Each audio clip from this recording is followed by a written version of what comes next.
Awal mula dibuatnya pedang naga puspa. Pada awalnya pedang pusaka ini diciptakan untuk Kaisar Kubilai Khan, penguasa dinasti Yuan di negeri Mongolia, sebagai tebusan atas diri Ranubaya sebagai tawanan kerajaan. Namun pedang ini malah menjadi rebutan pejabat kerajaan.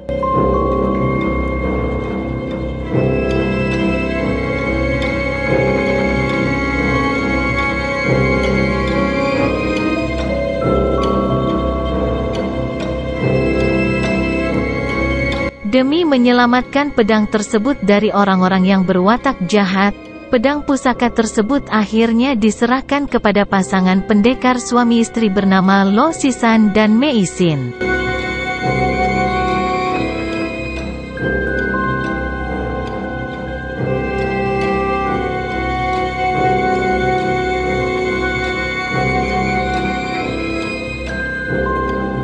Pasangan pendekar ini akhirnya menjadi buronan hingga terdampar ke tanah Jawa.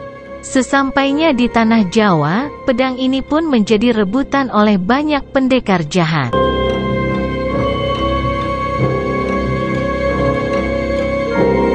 Lo Sisan tewas.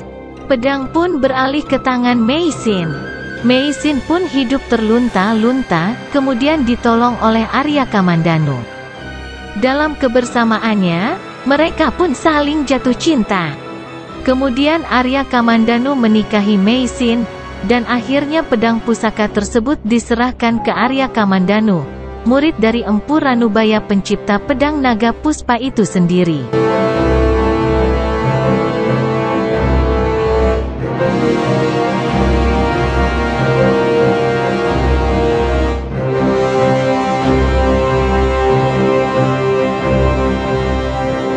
Pedang naga puspa ini begitu dahsyat kekuatannya, ketika pedang ini sudah keluar dari warangkanya, maka akan mengeluarkan pamor yang berwarna kebiru-biruan.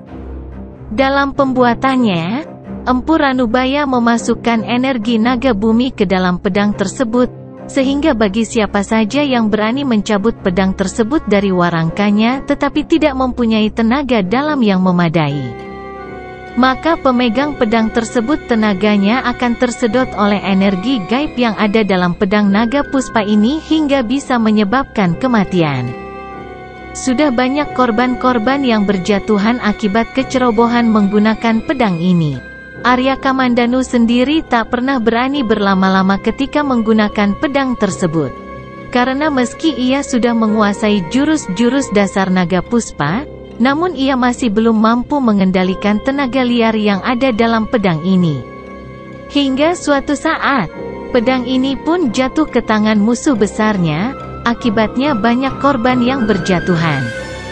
Ketika Arya Kamandanu digigit oleh ular siluman naga puspa, kemudian bertapa hingga 40 hari lamanya dan mampu menyempurnakan jurus naga puspanya sampai ke tahap akhir dan dengan bantuan keris Empu Gandring, barulah ia bisa merebut kembali pedang pusaka tersebut dari tangan musuh bebuyutannya, dan kemudian dengan kekuatan gaib ular naga puspa yang sudah mengalir dalam tubuhnya.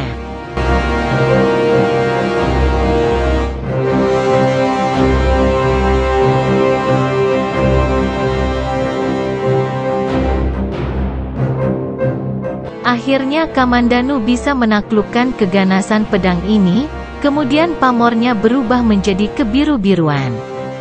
Pada masa akhir petualangannya, agar pedang pusaka tersebut tidak jatuh lagi ke tangan pendekar yang berwatak jahat, Kamandanu memilih berpisah dengan pedang pusaka ini, kemudian dengan mengerahkan kekuatan tenaga dalamnya.